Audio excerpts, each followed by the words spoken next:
Hey, how's it going? This is Doug. I'm Technical Director of HomesNOW. This is Jim, President. How you doing? My name's Jim. Cool. So it's been a little while since our last update, and we wanted to do this update together because there's been a lot of stuff going on, and so we just wanted to get started and make this video. So the first thing we have to report is that the second home, we've built two homes basically. The second home is almost complete. So here is the here's some pictures of the second house being built. You can see I'm on the scene there, but I didn't help that much that day, except food. Everyone's looking at it while it's getting built really fast by Rob Stratton. There's the basic. It's when they were building the walls for it. There it is, almost finished. There's Rob working on the roof. The person who's moving into it, they got to decide the color of what they wanted to paint it. Kiara was her name? Yes. Yeah. She decided she wanted like a red, pinkish red. So. And that's Charles doing the roof. Oh, that's Charles doing the roof? Yeah. Charles who? Charles, I don't remember his last name. Okay, that's fine. He's on our page, so you can see him. There he is again. That's the daughter that's moving in. She's painting it, helping to paint it. And that's her daughter that's moving in on the right-hand side. Yep. So basically, that house is going to be done Sunday, July 16th. And basically, we're excited to get that done with about $6,000 or so, maybe a little bit more than $6,000. We've been able to house two people in a short period of time. We only started this. Our first house was delivered, and nothing was done on it at all 1 month ago. So it was less than a month ago. So it was 6/17. So it was June 17th. So it's been less than a month. We've housed two people. Not temporarily either. We housed them permanently. Yeah, they can stay as long as they want, really. And basically, what we're moving on to next as our third project is we are going to be getting excited about Trump Tower. So this is a building that is on Lummi, and we kind of like the name because somebody spray painted Trump Tower on it, and so now it's like a nickname that kind of stuck, and it's a real fixer-upper. These are some of the pictures of Trump Tower. You can see that the front of it looks kind of like shit. If we keep going through it, though, you can see that there's a lot of stuff the whole structure, wires were pulled out, walls were busted in. All the windows were broke. Yeah, and so it's got some work, but right there. Let me explain. This is backup one. Right here, there's room to actually separate this into two separate apartments in the basement. We're going to put a one bedroom apartment on one side, and then this hallway. There's a room to the left. That wall is another room there. We're going to make another one. And there's plumbing already there, so they'll be able to house. It's a 4-bedroom house. We're going to turn it into a 4-bedroom for families, and then two private apartments, which will have their own entrance in the bottom. Cool. That's the other side of the same view. Yeah. Yeah. And then we got some more pics. So, we're definitely going to need skilled people to come in and help us out with this. We are not providing the funding for this right off the bat. We are going to be providing volunteers and help, but there's a possibility that we have someone lined up who wants to fund the fixing Trump Tower. And so if any organization or person wants to help fund this, we have a possibility, but we're not 100% sure. We would definitely appreciate the help. And that's Nick. And that's the front yard, and then a couple pictures back was the backyard, and we're going to put at least 5 or 6 tiny homes in the back. Right. So basically, we'll have enough Yeah, let's see if we can find the backyard. No, there's no backyard. Yeah, there is. Was it the grass one? Yeah. That. Oh, so that's the. But it looks like it's still the front. Oh, but this is like kind of like a side. Yeah. Okay. Yeah, so that we'll be able to put more homes in addition to this home right next to this. So whether Trump Tower gets fixed right away or not, it doesn't matter because we'll still have the ability to hook tiny homes up to it. And then this Trump Tower is going to be given to the care people, and they're the wraparound service that's on the nation.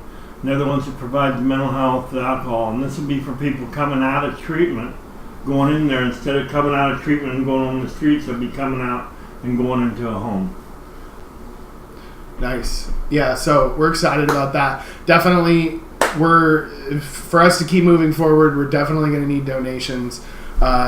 We'll talk more about that near the end of the video. Homeless. So we had a homeless summit last Friday. It was a pretty big success. We got to talk to a lot of homeless people and get their story about how they became homeless, what the conditions were like in the current mission, which a lot of people said.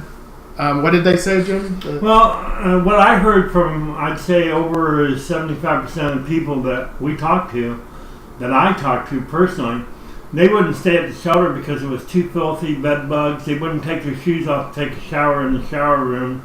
The food sucked. And the fact that they have to leave at 6 o'clock in the morning, 6:30 in the morning, no matter what the weather is, and haul all their bags around. So they'd rather camp and not have to get up at 5:30 in the morning, eat breakfast, and get out into the rain. They'd rather wake up in the rain or whatever in their tents and stuff. Plus, there's more privacy. And a couple of women I talked to said the sexual advances inside the shelter were unbearable for them and made them feel uncomfortable, and they didn't feel safe in the shelter. So, but this is a place that the city gives $180,000 a year to.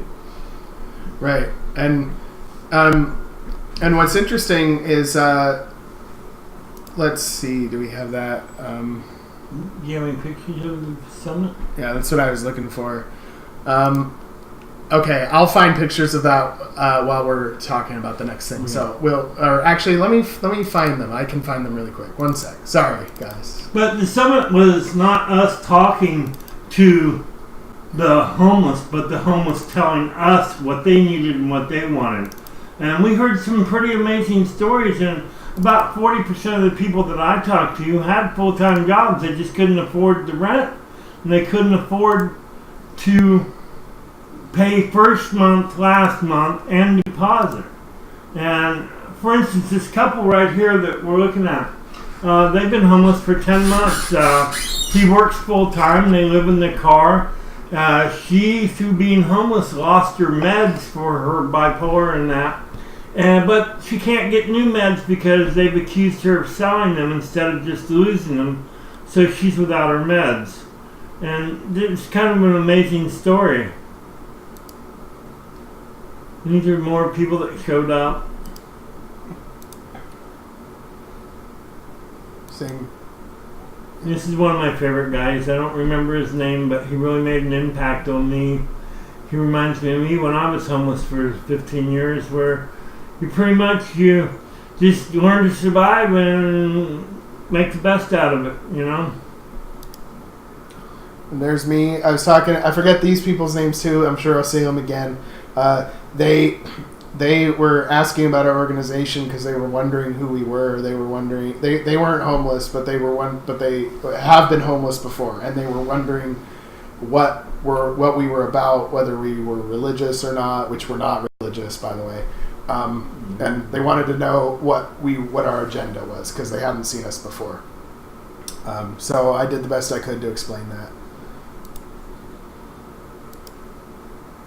To me, it was really neat to sit down with the people in the park in the grass and just talk to them like you would if you were a family, because you see everybody broke off in different groups. That wasn't us breaking them off. That's just how it happened. You have the groups that you see grouped together are probably groups that camp together. So they're like a family. And when you live on the streets, you'll notice that families form out there. You just become a little pod of your own, and just you depend on each other to survive, just like neighbors. I don't remember her name, but she sure has a nice smile. Yeah. I don't remember her name either. Oh, and then there's Michael Lilliquist. I actually, he's the guy in the blue windbreaker there. I actually didn't know that he was a city council member when he came. So I didn't either, and he sat down while I was talking to the couple about being homeless, and when they mentioned that where they were trying to get help from Community Action Council. Now, I have not verified this, but I'm just going to tell you what she told me, is that they couldn't get help getting housed until they'd been homeless a year. And I remember when she said that, not only myself, but Michael both spoke up and went, "What? You got to be homeless a year to get help." So that's one of the things that we heard. And this is just another group of people, and that's Amy there talking to another group of homeless people that came, and that's probably another group that camps together. Right. And that's what you do. You kind of find people that you cling with, and that's Doug getting pizza. And I'd like to thank Pizza Time for helping us with 30 pizzas. And they said they would give us a good discount if we let them know ahead of time. Also, I guess we have Papa John's. They're interested in giving us a nice discount.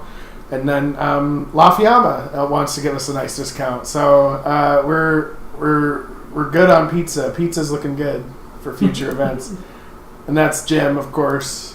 And I was filming that couple, but I forgot to hit record, so I lost the whole 40-minute of video. Well, we're gonna get another interview with them soon. So, so wasn't this person the one with the dog? Yep. And what was her story? What was her basic story?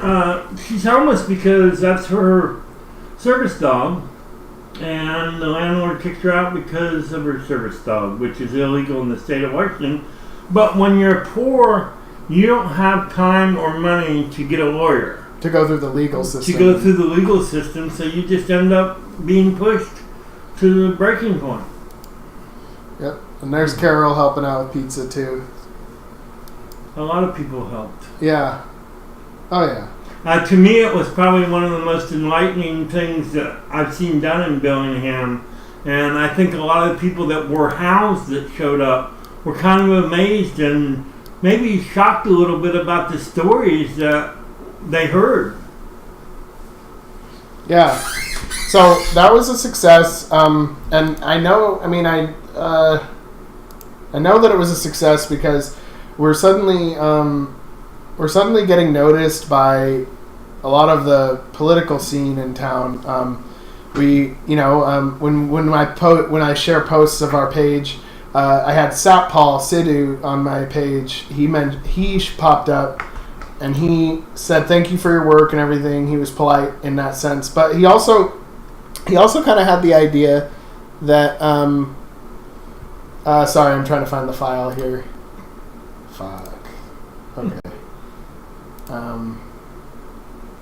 One sec, guys. Progress reports, blah, blah, blah. Okay. So first off, let's start this off with what Amy said, because Amy actually, we wanted to find out, and this is what I was asking Satpal on my page. This simple number. We wanted to find out how many people were locked up in the jail at that day. How many had no permanent address when they were locked up.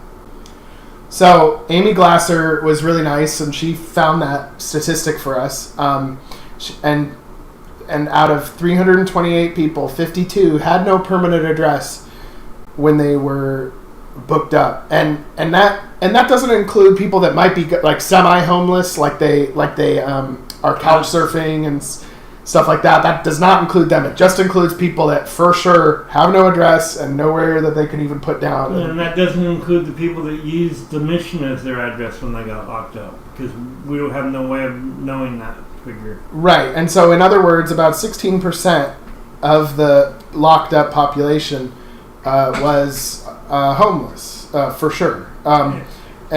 And homeless people represent about 0.003% of the population of Whatcom County, which is about 200,000 people. And again, what we're using for these calculations is the Whatcom County Coalition for Homelessness.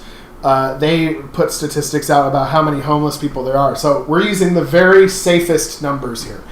You can expand it and be like, maybe there's twice as many or 3 times as many, but we're using the minimum number of, let's say the number is the lowest number that you can say for sure they're homeless, which is 719 or so. Yeah, we're using the numbers that the city and the county paid for the survey.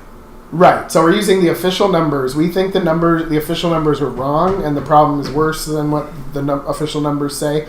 But when we do all calculations, we're using the safe numbers of what is the official statistics. So 700 and something people divided by 200,000 ended up being 0.003%, and 16% of the locked up population. So there is a disproportionate effect on people that are homeless. One thing that is interesting to note is that the city of Bellingham spent $300,000 last year cleaning up homeless camps. It's expected to increase this year. And they were cleaning up, and we'll link all of these articles in the description of the video and everything. But the mayor of Bellingham commented that they were breaking up 15 homeless camps a week. And the cost of that, when you add it up over a year, is $300,000. Now, obviously, there's not so many homeless camps that you're never going to run out by doing 15 a week. The main issue with it is that people, when their camps get broken up, they just go somewhere else. They camp somewhere else. And then they're forced to find new gear to replace the gear that was thrown into the dumpster. And the thing that bothers me the most about what they did with the cleanups, they didn't house a single person. They spent $300,000 and didn't house anybody. All they did was displace them to another part of Bellingham. So if you didn't have them in your neighborhood and they all of a sudden appeared, maybe you should look at where the homeless camp cleanup was and did they come from there. And Doug's mentioned that then that causes the crime rate to go up, because if you don't have the money, then you're going to steal the stuff. I'm not advocating them stealing. Yeah, it's not. I'm just saying it's a fact that it's going to happen if you do it in this way. But there's a different way that can be done, spending the same amount of money, that is more effective. And what you could do is you could house the homeless people and have them clean up their own camps, and they won't form any new camps because they'll have permanent housing. Or another temporary solution until we get them housed is put a dumpster. If you know where there's a camp, which obviously they knew where 15 of them a week were, you could put in a dumpster near the camp and a couple porta pots, and guess what? Then you tell the homeless people you can stay, but you got to keep it clean, and then I'll guarantee you the camp will keep it clean, because they don't want the cops down there any more than you want the cops at your house. Right, and it's a really low-cost stopgap option because it costs almost nothing, and you can also reduce the visible homelessness you see on the street, as well as make the lives of those who are homeless and struggling a little bit more comfortable at very, very minimal cost. For that $300,000 that they spent to clean up camps and not house anybody, HomesNOW, not later, could have housed 100 people permanently. And that means they wouldn't have 15 more camps to clean up. And if they'd let us do stuff like this, we would clean the camps up for them. We'd house the people out of that camp and then tell them to get housed, you have to clean up the camp. I mean, Right. Like right now, when you look at it politically in the county and the city, it seems like there's a real big push right now to push that new jail that's getting built. And the thing about it is, it seems like the tactic of the city or the county is to break up these homeless camps, make the situation more unstable, increase crime, increase the number of people that you see on the streets that be homeless or struggling, and then people feel unsafe.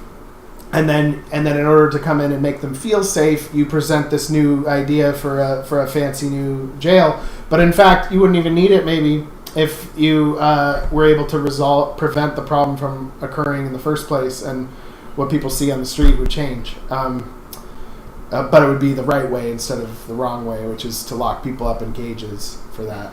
That's my view. I don't. Not everyone, I'm sure, agrees with me on that, but that's how I think about it. I think about it as if you did preventative maintenance, like house people, then gave them drug and alcohol or mental health treatment or health care or job help getting jobs. Then you wouldn't need to build a big jail, because then these people wouldn't get locked up, because some of them are probably...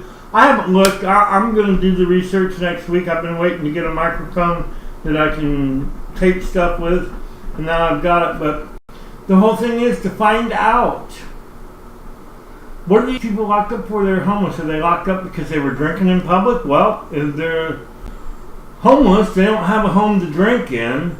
Or were they smoking pot in public? Some of you might not agree with drinking or drugging or smoking pot or that. But how many of you that live in homes drink beer at night and smoke pot at night in your home? You don't get arrested for it because you're home. Yeah, I sure do. So. I do. I don't drink, but I smoke pot. Yeah, I do both, so... I mean, but because I'm housed, I don't go to jail. If I was homeless and I was caught downtown or in a park smoking a joint... Because you're not allowed to drink it in the street, and you're not allowed to smoke it in the street, but if you have no home... So then suddenly, if you're homeless, it's like seen like you will automatically have a drug problem because someone sees you doing it. And that's something I'd like to clear up. One of the things I hear every time when we talk about Homes Now, Not Later, I hear it all the time from people is... Yeah, well, I tried to help this guy, and he was an alcoholic, and I tried for 20 years, and there's just no hope. They shouldn't be housed until they get treatment. And I say to that, here's a fact, and it was a fact done by the city. 14% of the homeless have a drug and alcohol problem. 14%. So if you don't want to help those, that's fine with me. If that's what the people you don't want to help, that leaves 86% of the people out there that we could house. So because 14% are bad, you want to throw the other 86 away with them? That's my problem with the whole thing. When you talk about drug and alcohol treatment, which to me, homelessness is being without a home. End of story. You can throw the drug and alcohol, mental health, all that in there. That's not being homeless. That's separate problems. That's having a problem. Being homeless means you don't have a home. How do you expect a homeless person to get drug and alcohol treatment and stay clean living on the streets? It's insanity. Or how do you expect a mentally ill person to go to counseling and live on the street and stay sane? Another insanity. So my whole view, and Doug's, and Homes Now, Not Later, is you house them first, put them in a stable environment where they feel safe and can sleep at night, and keep their stuff locked up during the day while they're out looking for jobs or going to appointments or whatever. Then you work on the other issues. But until you're housed and stable, you're just throwing money away. Yeah, I agree. So let's see where we're at. We diverted a little bit, but not too bad. So for example, what we wanted to do in Bellingham. Oh yeah. The last thing I wanted to mention was from the homeless summit, and Michael Lilliquist was there. He actually mentioned us at a city council meeting about the jail. So that's why we wanted to talk about this, because it's related. Like, that's why whenever concepts of the jail start coming up, why homelessness gets like intertwined in it. It's not us pushing it. It's that there's reasons why people are getting locked up. There's reasons why the United States locks up more people than any country in the entire world. and is like number 2 when it comes to per 100,000 locked up. So we lock up the most people. We're supposed to be the land of the free, right? So it's related, and what it looks like to me is that anybody that's like a problem or kind of hard to work with or kind of like a nuisance to you, you just lock them up. You just lock them up. Out of sight, out of mind. Out of sight, out of mind. So anyway, he mentioned us. He said good things, but here's what he said. Finally, I can mention that a local group, not the city, held a homeless person summit in Maritime Heritage Park this last Saturday, which I attended. It was a really excellent event. It was a listening session for people to take down the stories and understand what people experiencing homelessness face as challenges. And this is the issue of homelessness and affordable housing, low-income housing, is something the city's been working on increasingly over the last few years. And that's one of the things recently I thought it was important to report about that. Anything else under old and new? So yeah, so we were mentioned, and so what I was saying earlier is that the political stuff's starting to swirl in on us. So when I started posting about our page a little bit, Paul Sidhu, who's a city council member or county council, sorry, not city, he came on my page and this is what he had to say. What we were asking him for was we noticed there was a lot of boarded up homes in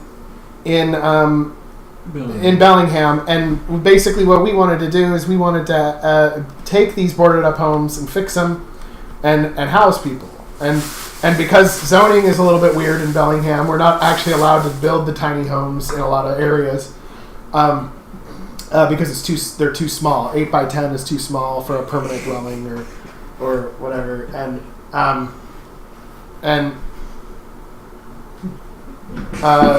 but basically, the issue was that we wanted just some houses or some land that maybe the city owned, and that would be usable for us to fix up these boarded up homes. So I was kind of debating Sat Paul about that, and he said that your work is commendable as concerned, compassionate citizen, and the people who have joined your effort. However, government should not co-opt charity work to use as an excuse that the problem is being looked after, or leave it to charity to take care of it. Should. Just one less ship in our armada can take care of this. And what he meant by one less ship was, he said that the military was spending a lot, and that if you just took one less battleship out of the equation, that we would have enough money to house people. And so I was saying, it's not necessarily about money. The city can do a lot to help. We're just trying to lead by example. So maybe the city, with its much larger budget than we've got, could, open up drug treatment, could open up mental health, could say, hey, this property is not being used for anything, so maybe you guys can use it to fix up this boarded up house. And when it comes to boarded up houses, we've actually seen a very good property that is owned by the hospital. It's on Billy Frank Jr. Street, and basically there you have 4 boarded up homes, and let's see.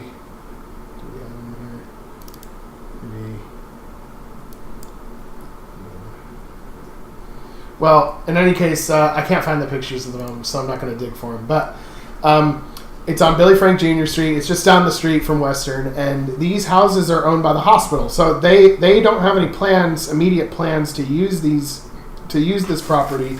They plan to use it maybe in like 5 or 10 years for medical purposes, like a clinic or something. But meanwhile, these houses are just sitting on the land, rotting away.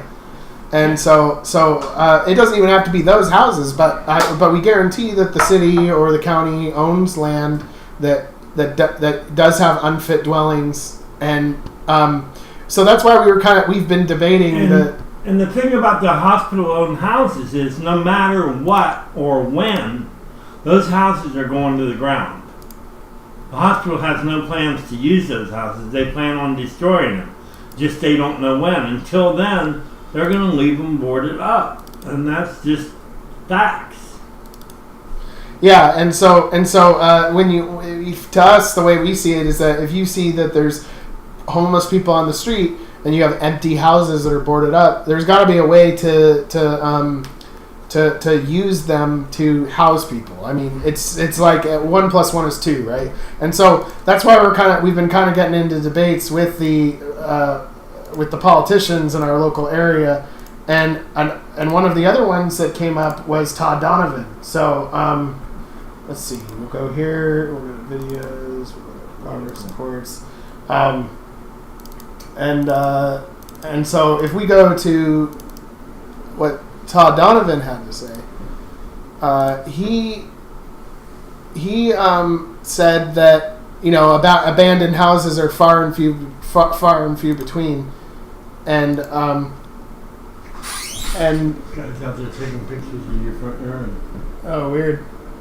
Yeah, so I guess there's a guy outside that was taking pictures in my front yard.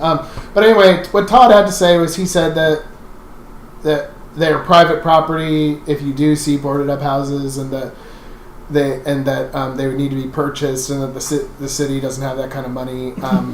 And then he said, and then we're trying to say that it costs less because you can bridge the gap with donations, so you can actually get donations to cover some of this. But as far as buying the overall property, maybe property that the city already owns or something, that is an astronomical cost compared to the cost of actually building structures and getting volunteers to fix structures. That's cheap compared to the land costs. And so basically he's saying we can't seize property. Just saying. So Jim actually found that they actually can seize property, and this law in Washington State is RCW 3580-010. It is hereby found that it exists in various municipalities and counties of the state dwellings which are unfit for human habitation, building structures, premises, or portions thereof that are unfit for use due to dilapidation, disrepair, structural defects increasing the hazards of fire, accidents, other calamities, inadequate ventilation or uncleanliness, inadequate light or sanitary facilities, inadequate drainage, overcrowding, or due to conditions which are not incremental to the health and welfare of citizens of municipalities and counties. It is further found and declared that powers conferred by this chapter are for the public uses and purposes which public money may be expended, and that the necessity of the public interest for the enactment of this law is hereby declared to be a matter of local legislative determination. So that would include our local city and county council. So it says the following terms, however used or referred to in this chapter, shall have the following meanings.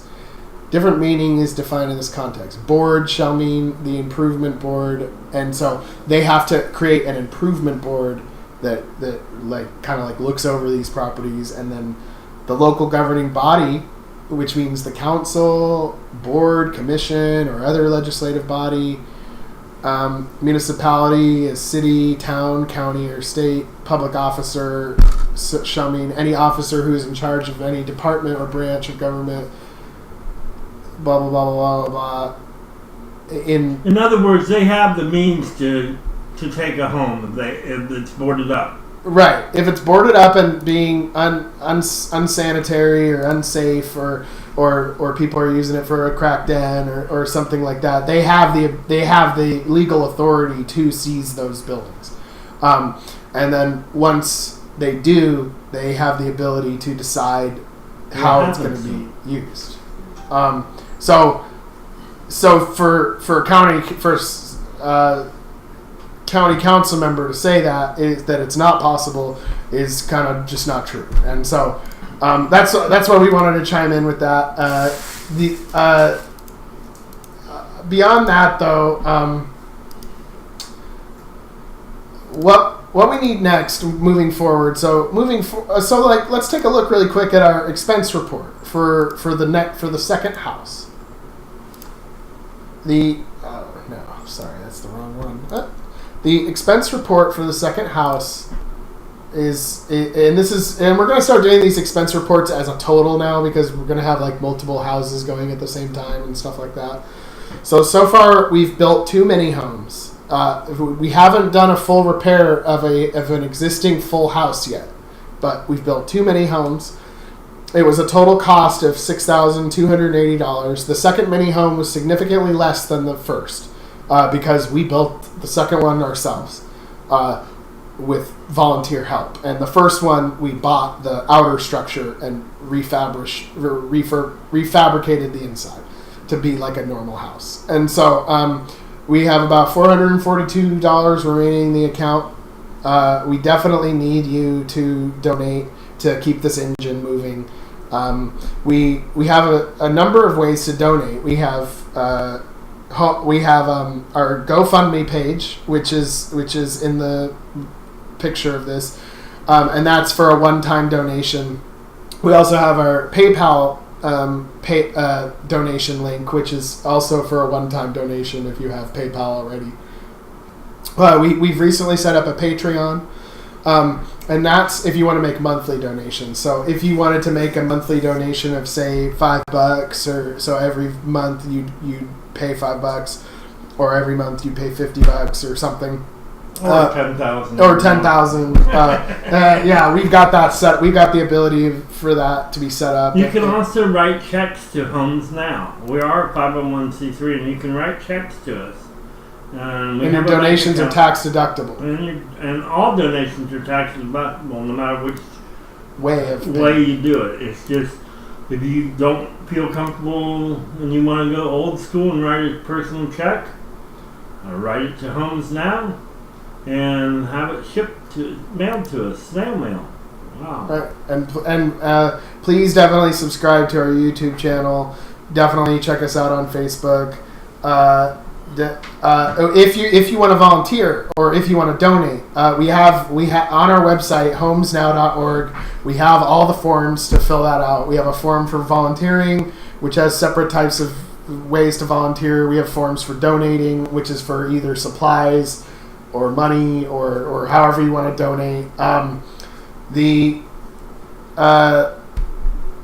We really need skilled volunteers. So here's the thing: when we build these houses, we kind of do them in phases because there's like certain tasks that someone has to do first before the next person can come in. So for example, we do electrical first because we do framing first. Yeah, well, right, but I mean, like once the house is built, yeah. So before building it at all, you need framers to put the actual structure up, and then once it's built, you need an electrician to wire it up and get all the outlets on the wall, and then after that, you get sheetrock people to do sheetrock. After that, we need finishing carpenters or just carpenters with some skills. And then with Trump Tower, we're going to need plumbers because all the plumbing's gone, so we're going to have to replumb the whole thing. So we definitely need skilled volunteers. We also need volunteers, general volunteers. But we're desperately in need of skilled volunteers because we don't want to have to depend on the same people on every house. Maybe we get 3 or 4 sheetrockers. One sheetrocker can do one house, one sheetrocker do the other. So we spread it out so we don't burn people out. Yeah, because burnout is a bit whenever you're dealing with volunteer work, it can oftentimes start to become a full-time job. Tell me about it. So we're willing to do it first, but we're trying to get it to a decentralized system such that there's always someone who wants to volunteer to do it that day, but we're not relying on one person to do it every weekend and crap. So it's growing pains. We're getting there, and we're happy about it.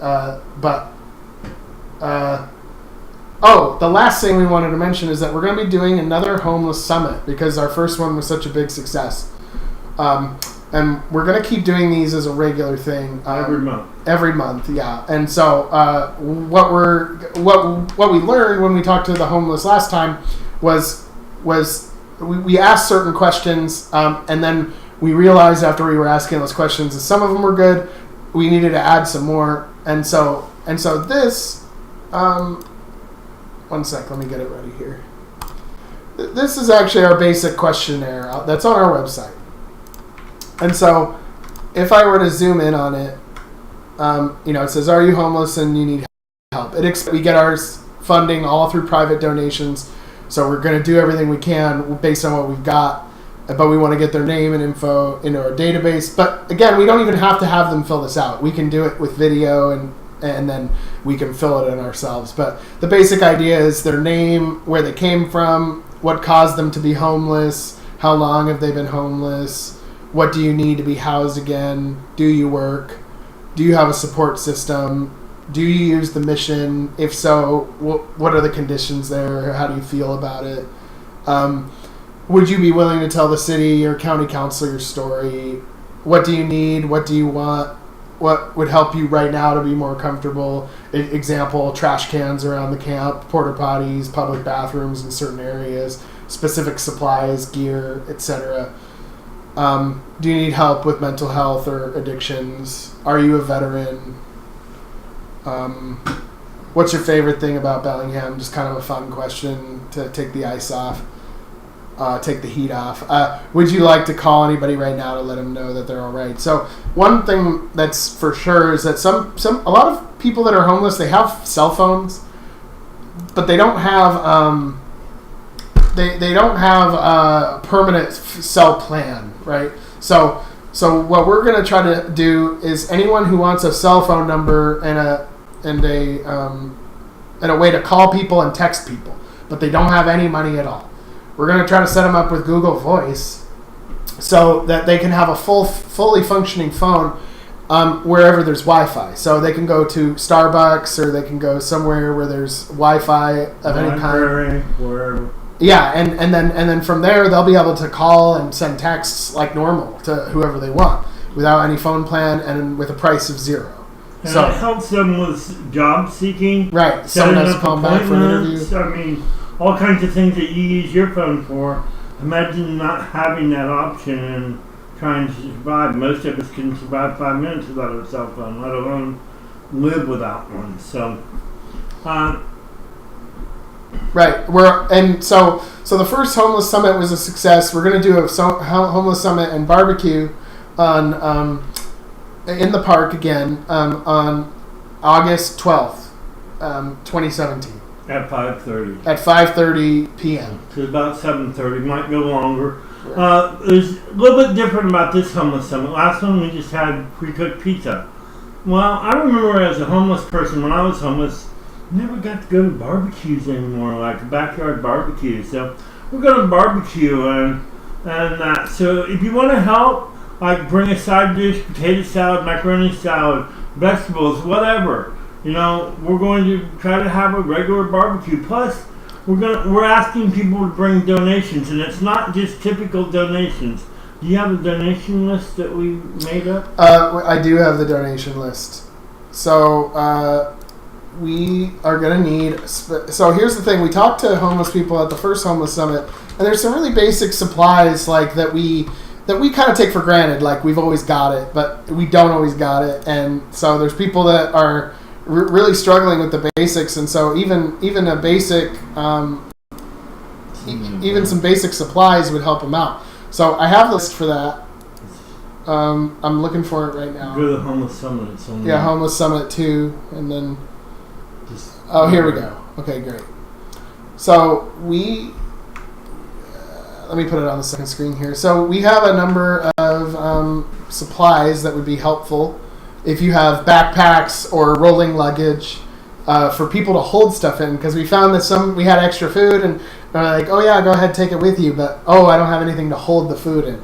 So any kind of containers or backpacks or bags or rolling luggage, sleeping bags, first aid kits, lighters, batteries, cell phone chargers, packaged food, beverages, underwear, socks. And not just for men. The women need underwear and bras. And they also need feminine hygiene products like pads and tampons. Right. I mean, those are things that people don't think about, but they need them. Yeah, mouthwash, toothpaste.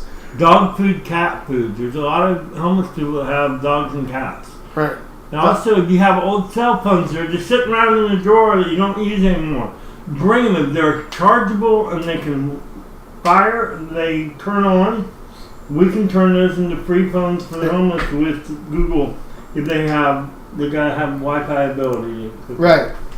And so, because they don't need to have a cell phone plan. They only have to have Wi-Fi ability, and we can give them a phone. for $0. So basically, that's where we're at. We in order for this to just keep going faster and faster, we need more donations. They've dried up recently. So we're hoping that we'll get some regular monthly donors. We're hoping that we'll get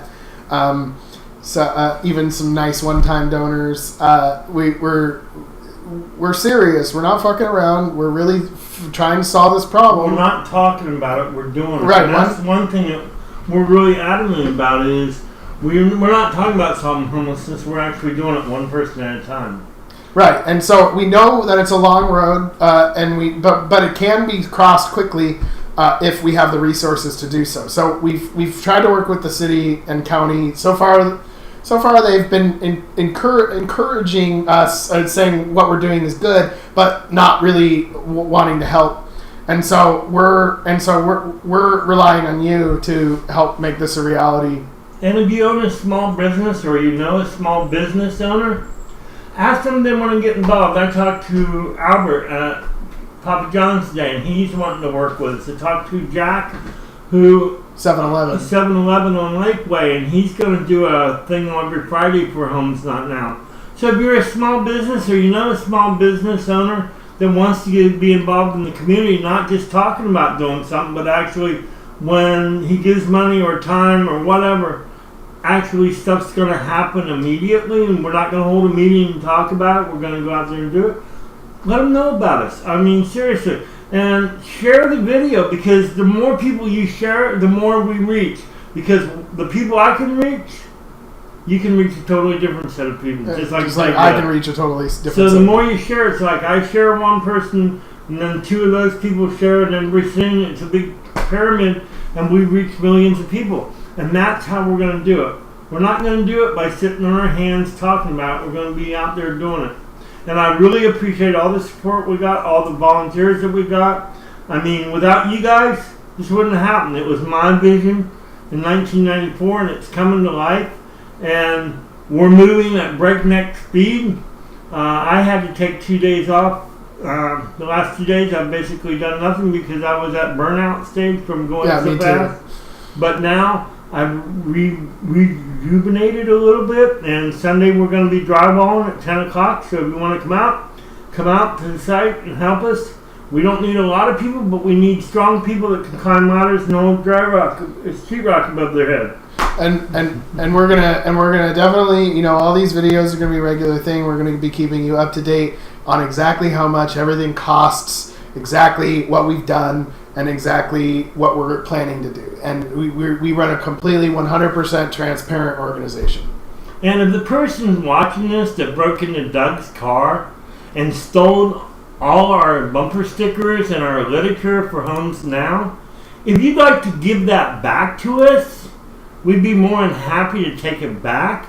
We're not going to reward you because you brought it back, but we'd be more than happy to take it back, because that was bumper stickers and buttons and literature that we were going to use tabling to sell to raise money to house homeless people. So now we've got to spend money to buy more bumper stickers and more buttons and print more literature, so it's going to cost us. And I think Doug's got a picture of the vehicle, maybe. Yeah, so as you can see, both of our vehicles are here, and we've installed cameras now. So basically, if anyone wants to steal our homeless materials again, we'll get you on camera. So and somebody had just stopped by while we were making this video and was out there and took a bunch of pictures of Doug's car and my car.